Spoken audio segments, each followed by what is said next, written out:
Okay, magandang gabi po, mga mahal kong kababayan, yung mga nasa Pilipinas at yung mga nasa ibang bansa, kung saan man kayo naroroon sa planetang ito. Late na po ako kasi ang dami kong inasikaso ngayong araw na ito. Actually, pagod ako at nagugutom na ako. Gusto ko nang kumain. Kaso, kung hindi ko to gagawin, now na, late na po masyado. Baka tulog na kayo pag ito pinost ko. At saka, hindi po pwede na hindi ako gumawa ng video ngayon. Today, because this day is a very special day. Isn't it? Well, at least for me, this is really a day to celebrate. Sorry, mga bitter na haters ng Marcos at ng martial law. Sorry, yung mga insurrectos, yung mga dilaw,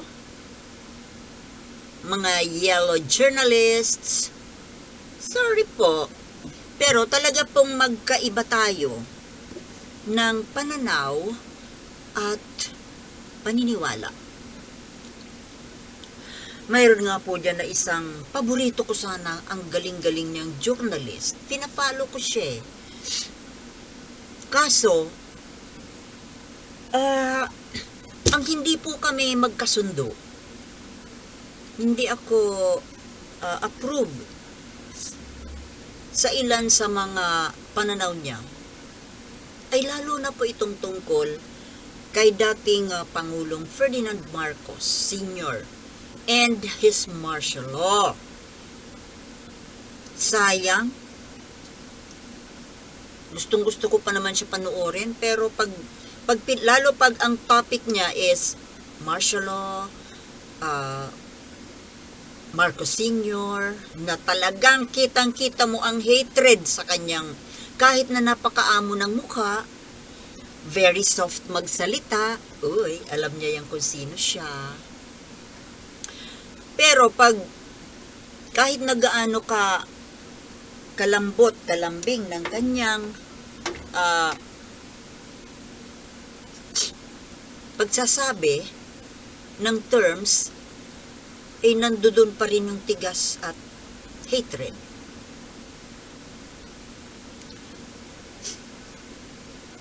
Hindi ko po kayo maintindihan kasi matatalino po kayo.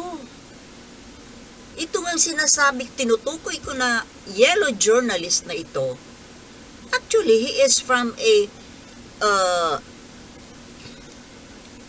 very high standard school at talagang matalino siya kasi cum laude. Oh. Pero, ang ipinagtataka ko po, lalahatin ko na. Hindi lang itong si poging journalist. Hindi ko po kayo maintindihan kung bakit pinagbibintangan ninyo si Ferdinand Marcos Sr. na siyang may kagustuhan, solong may kagustuhan ng martial law. Siya lang po ang nag-declare. But the decision to impose martial law ay galing sa Kongreso. Hindi po si Ferdinand Marcos nagdedesisyon ng mga seryosong mga issues concerning governance and our country na siya lang ang nagdesisyon. This martial law, ano ba yan? Kayo ba ay nagre-research, nag-aaral, o talagang kayo ay nabulag na laso ng inyong isipan ng authors ng history, recent history, na ipinalaganap ng mga dilawan Yan na nga ba? Yan ang pinaka-objective nitong mga sumulat ng kasaysayan simula nung maupo si Marcos. At napatalsik ang Marcos. Wala silang nakitang buti sa Marcos. At itong martial law na ito, lagi ninyong ipinagduduldulan na si Marcos lang ang may pakana niyan. Of course not. Ano ba kayo? Prove that you are intelligent people. Bakit hindi ninyo alamin ang katotohanan kung sino ang may pakana? Sino ang mga signatories ng martial law? Presidential Decree 1081, of course, because presidente ang mag-anunsyo niyan. But the decision did not only come from him.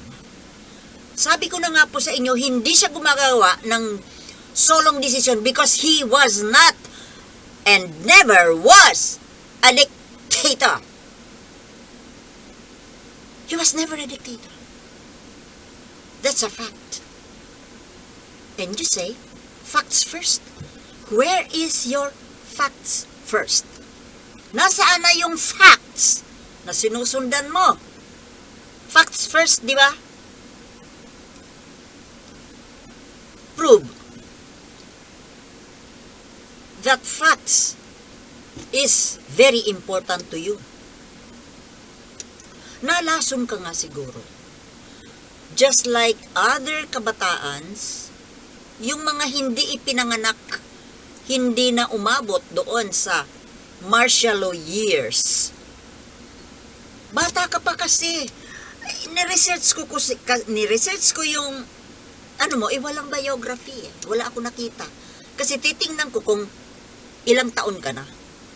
But since you are still very young, maybe you're just early 30s, maybe 32 to 35, or even younger. Ngayon, kung ganun ang edad mo, ay hindi mo inabutan yung martial law days. So, paano mo masasabi na ang martial law was evil? For me, and for the believers of martial law, and believers, supporters of the Marcos, we see martial law as a blessing. Sorry, but that's it. We see it that way. It was a blessing. It was good. Good for the country. Believe it or not, kaya po napagdesisyonan ng Kongreso at ni President Marcos na isa-ilalim ang bansa sa batas militar dahil masyado na pong magulo. Masyado nang malakas yung puwersa ng komunista dahil gusto nilang pabagsakin si Marcos, gusto nilang alisin ang demokrasya dahil ang gusto nila maging komunista tayo. At ang supporter nila is China. Sila ang nanggugulo sa atin even until now. At kayong mga naniniwala na evil si Marcos because of the imposition of martial law, better think twice. Nabubulol ako. Mag-isip-isip kayo. Saan galing ang komunismo? Kung talagang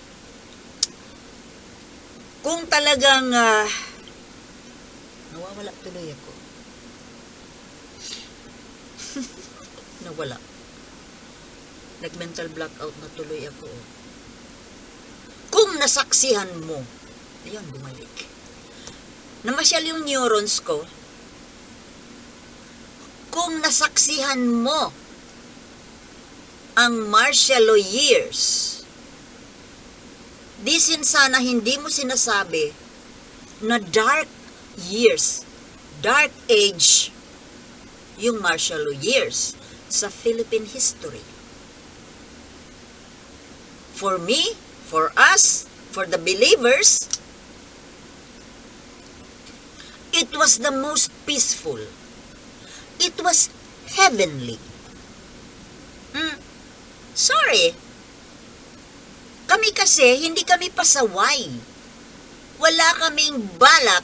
Well, I was just a teenager then. Hindi nga eh. Hindi pa ako teenager eh. Elementary lang. Naranasan ko kung paano mabuhay noong martial law. Napakatahimik, napakadisiplinado, walang pedestrian na nagji-jaywalking, napakalinis, napakatahimik na pwede kang maglakad kahit ating gabi na walang manggugulo sa'yo. Disiplinado yung mga tao. Dahil yon ang isa sa gustong mangyari noong presidente, maging disiplinado ang Pilipino. Kaya nga mayroong slogan noon na disiplina ang kailangan. Mali. Sa ikaunlad ng bayan, disiplina ang kailangan. Pero nung nawala ang Marcos, nasaan na yung disiplina? Kaya nga, umunlad ba yung bayan natin?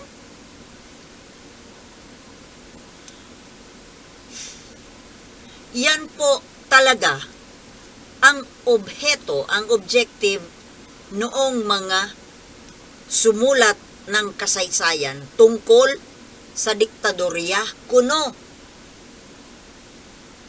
Si Marcos ang pinakamabait na pangulo.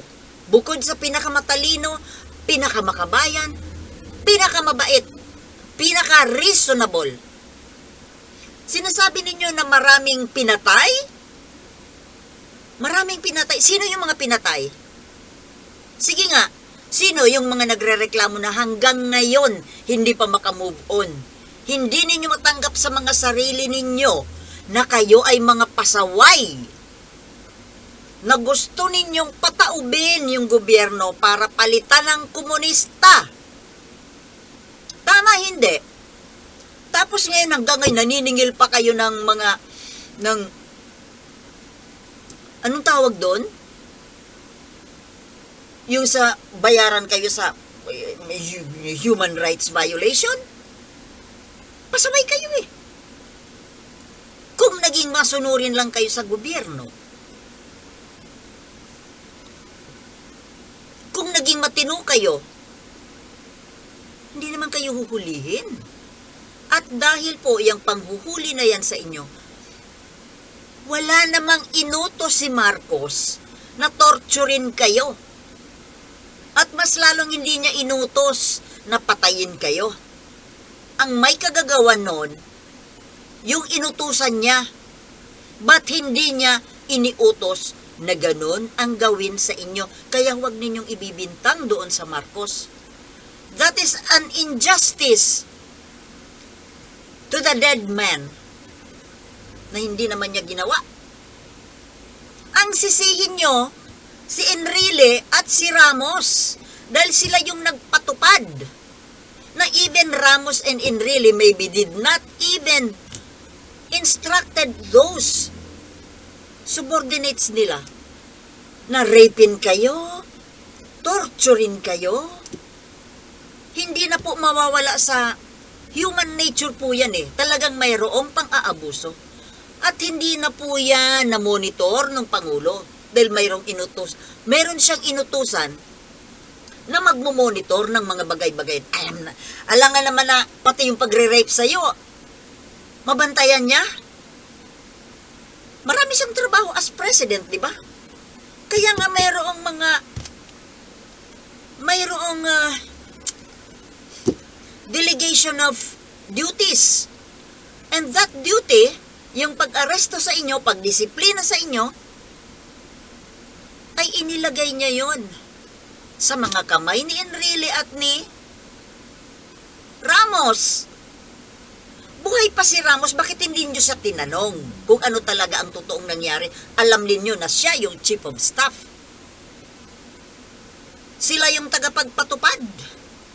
Silang dalawa ni Enrile, na bandang huli, tinraidor nila. Si Apolacay. Oh, kamo naman. Paandarin nyo naman ang inyong mga utak.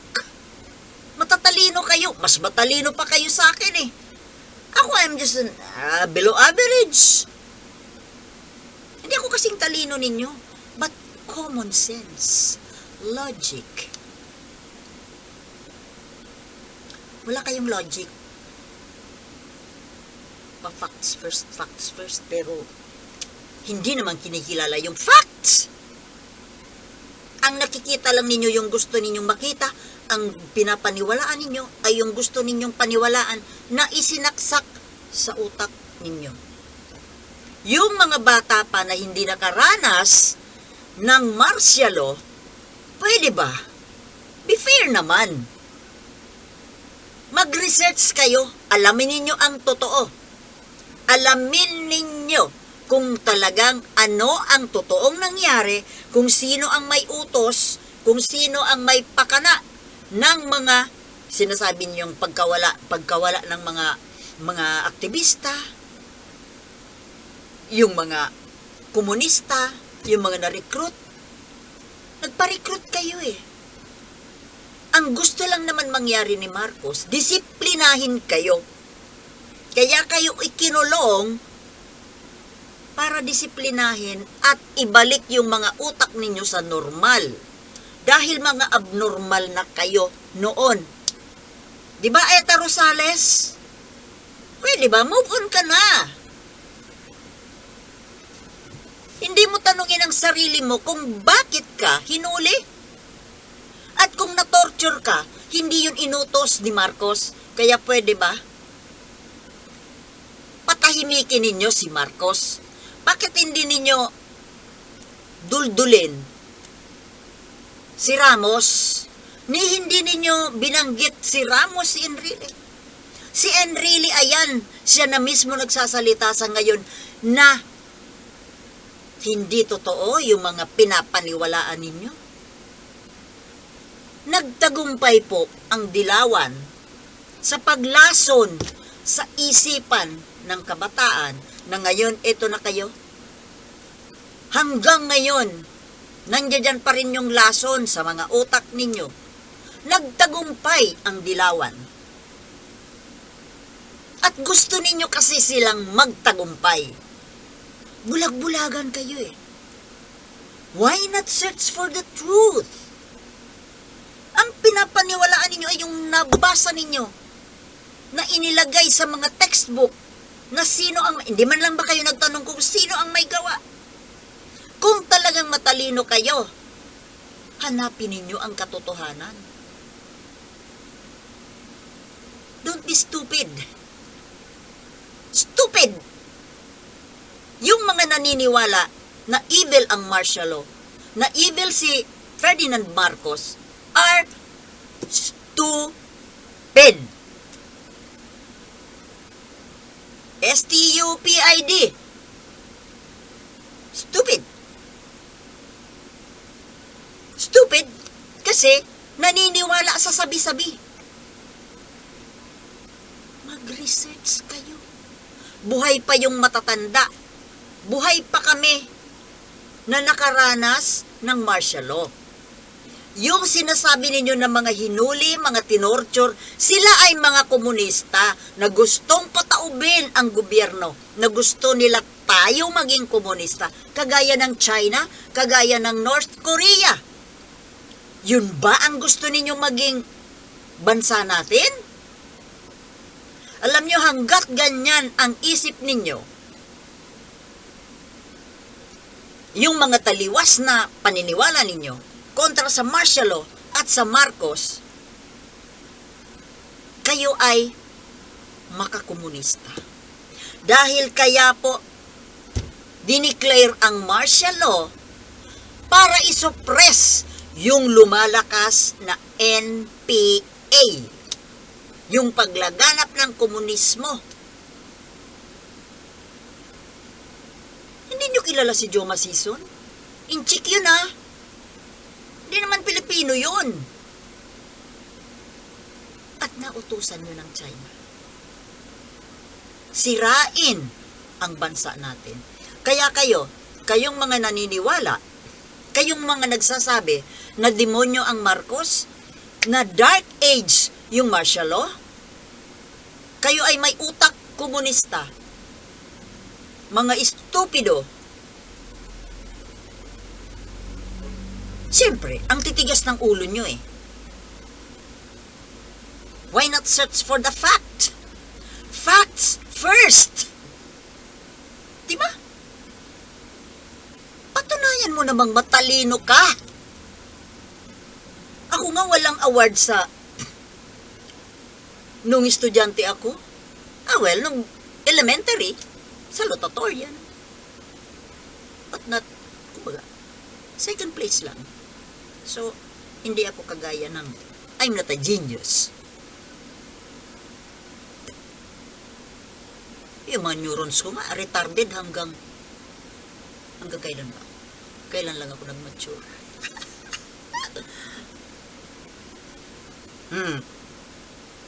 But at least, nung college ako, nasasali naman ako sa Dean's List. Consistent naman ako. Dean's Lister. Pero hindi ako naging cum laude, hindi ako naging, kasi ang hinahina ko sa math, yun ang nagpahirap, yun ang nagpahamak sa akin. Math lang naman. But other subjects, napiperfect ko nga ang exam. Sa math lang talaga ako talaga. Pilay-pilay ang neurons ko sa math. Anyway, ito lang po ang masasabi ko ha. Pag kayo namatay, magkikita-kita kayo ni Apo Lakay sa taas. Ano kaya? Doon nyo palang siguro malalaman na ang katotohanan, si Marcos, Ferdinand Edralin Marcos, ang totoong bayani. He was the true hero of the EDSA Revolution. Revolution na kuno-kuno. Revolusyong gawa-gawa ng inchik para guluhin ang bansa natin. Sino ba may gawa ng EDSA Revolution? Di ba si Cardinal Sin? Inchik! Na pinondohan nung mga nandiyan sa Binondo. Inchik! Ayaw nila na Pilipino ang magpatakbo ng Pilipino. Si Marcos native. Diba? Igurot. Kaya ayaw nila kasi probinsyanong baduy. Ayaw nila na masapawan sila o ang naglilider-lideran sa kanilang mga sosyal. Hindi kasi sosyal si Makoy Ang sosyal yung asawa. Diba? Igurot po ang roots ni Apo Lakay. Kita nyo, maliit siya. Tapos medyo maitim. Igurot But with the brain of a genius. I love Apo Lakay.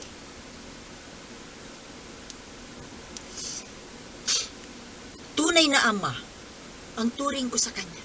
Kahit hindi ko siya nakita ng personal. I just wish na siya na nga ang naging ama ko. Or, at least,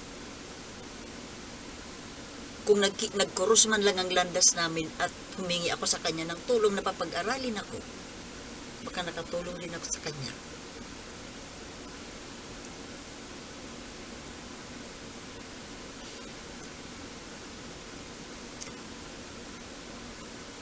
Nalulungkot po ako sa mga akusasyon ninyo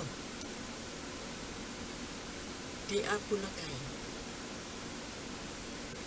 Kayo ang demonyo, hindi siya. Masyado nyo na siyang inaapi. Mula nung buhay pa siya, hanggang ngayon.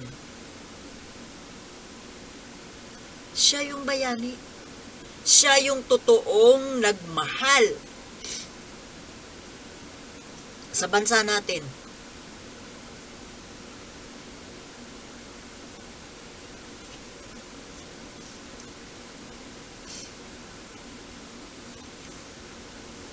kung may magagawa lang ako na pihitin ang mga utak ninyong baluktot.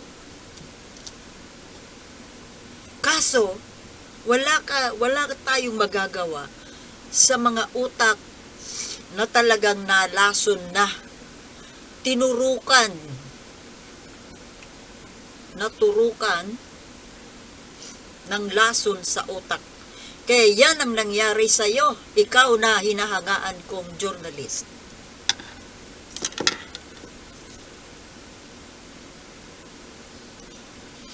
Kayong mga matatalino, na hanggang ngayon ang paniwala ninyo, evil si Marcos. Well,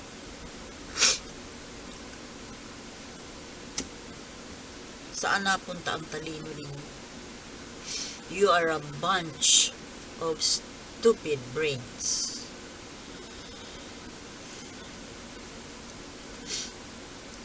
Totoo naman yung sinabi ni Robin Padilla na dapat yung September 21 ay gawing holiday. Pero baka labas sa ilong lang yun. Hindi ko sure kung totoo yun sa kalooban niya. Baka nagpapapogi lang siya kay BBM.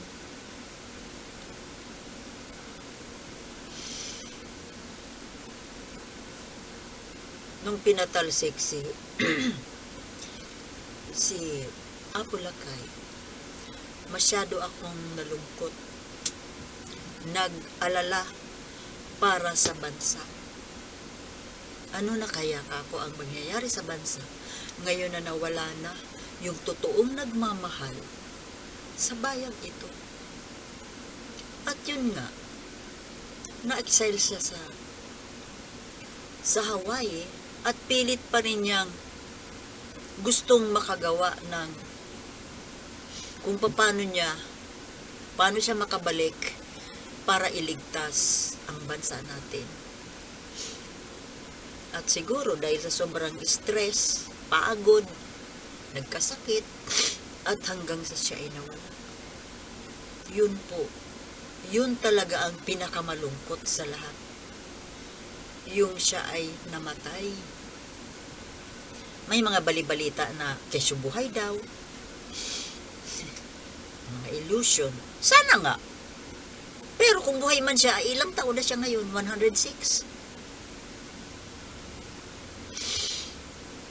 Buti kung kagaya ni Enrile na sharp pa rin ang utak. Masyado siyang nag-deteriorate yung kanyang kalusugan dahil sa sobrang stress sa kanyang trabaho. Kaya hindi na kinaya ng katawan niya. At nung siya nga po ay namatay, iniyakan ko talaga siya. Para akong nawala ng ama. Ngayon nga po, nakakahiya mang sabihin, sana siya na lang naging ama ko. Sorry sa papa ko. Pero kasi sa tingin ko, si Ferdinand Marcos ay isang perfect father. Malayo sa karakter ng aking biological father. Sorry, pero yun ang totoo. At mahihiling ko na lang po sa inyo. Sana naman po ay tulungan natin na mabago ang mga takbo ng mga utak nitong mga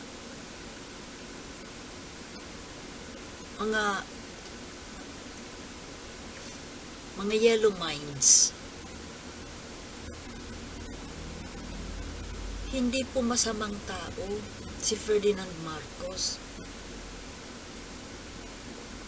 Hindi po masama yung martial law. Dahil sa totoo lang, yung pagdeklara ng martial law, ang purpose noon ay para iligtas.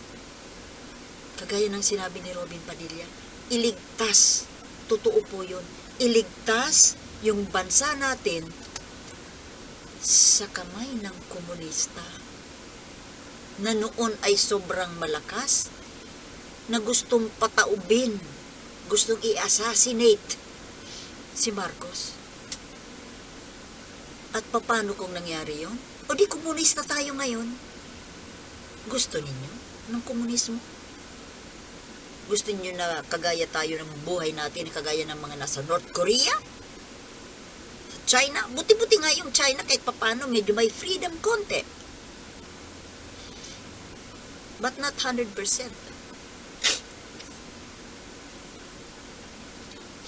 Tumigil na po kayo sa kakasabi na evil si Marcos, evil yung martial law.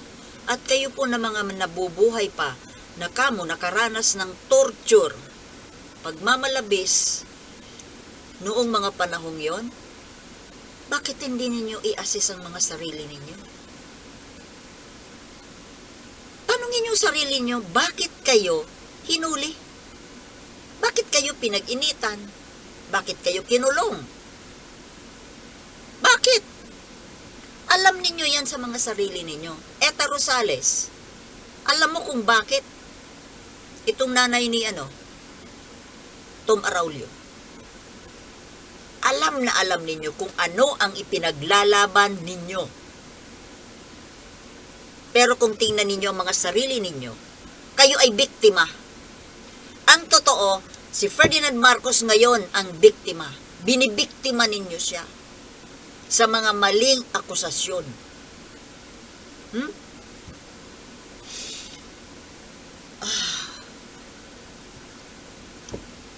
Hanggang dito na lamang po. At as usual, yung aking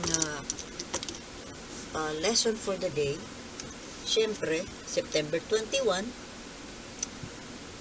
dito po tayo, ang dami dito yung marami, so pipili na lang ako ng isa, and then yung iba, September 22 pala ito.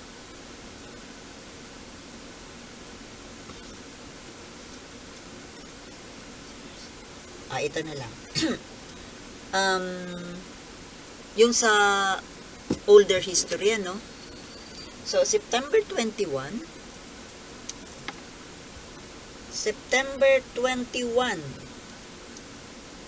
1901.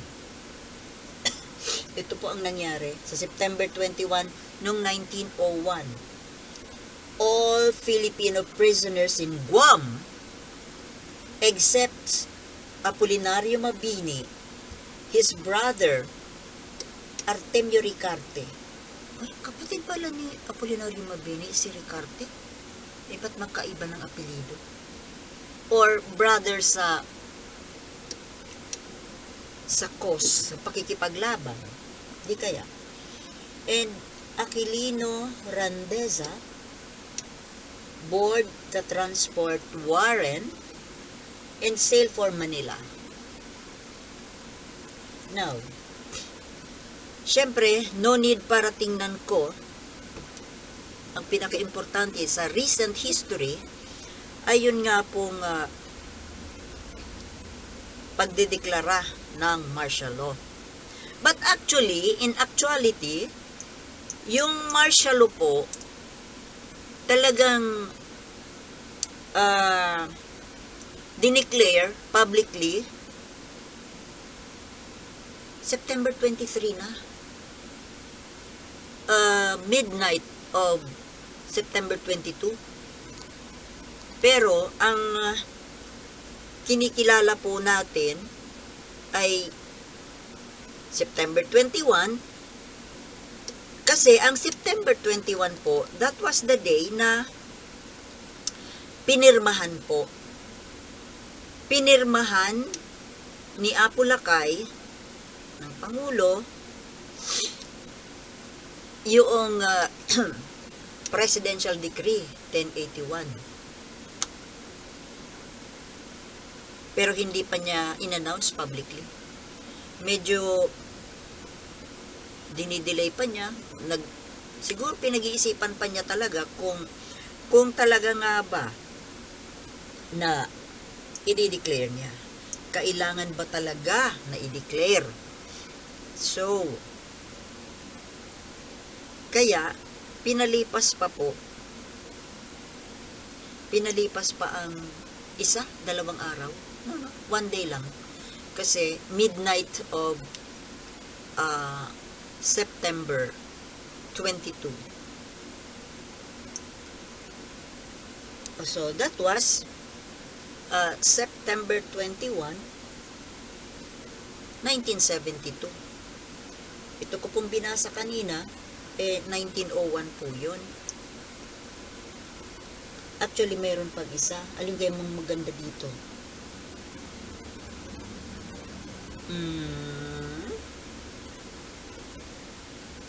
Parang hindi masyadong ano. Ito naman, well, ito medyo nakaka-relate tayo dito kasi medyo recent nga. Recent na po. Ayan, nagkaka-problem. Dapat pala pin-prepare ko na ito kanina pa.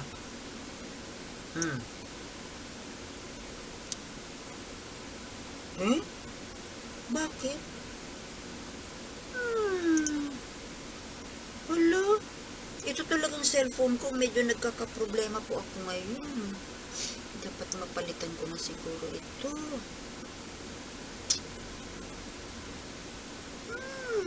Why should I sign in?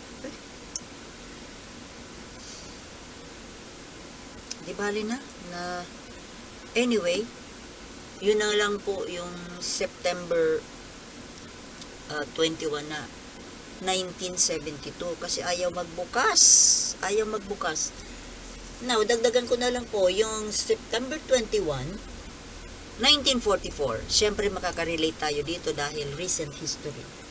So, in 1944, same day, American planes in great numbers bombed Japanese military installations in Manila and other parts of the Philippines.